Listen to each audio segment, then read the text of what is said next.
মিজোরামের সাইরাং রেলওয়ে স্টেশনের উপরে দাঁড়িয়ে আছি। অপূর্ব সুন্দর লাগছে এখন এই ওয়েদারটা।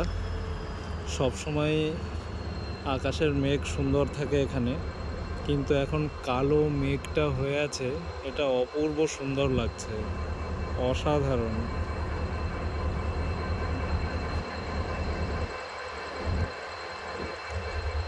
আমি এখানে এসেছি রেল বোর্ডের সিআরবির ইন্সপেকশনের ফটোগ্রাফির কাজের জন্য। আমাদের এনএফ রেলওয়ের হেডকোয়ার্টার মালিগাঁও থেকে। অপূর্ব সুন্দর লাগছে এখন চারিদিকটা, বিশেষ করে এখন যে দিকটা দেখাচ্ছি, এই দিকটা, যে দিকটা কালো হয়ে আছে একদম।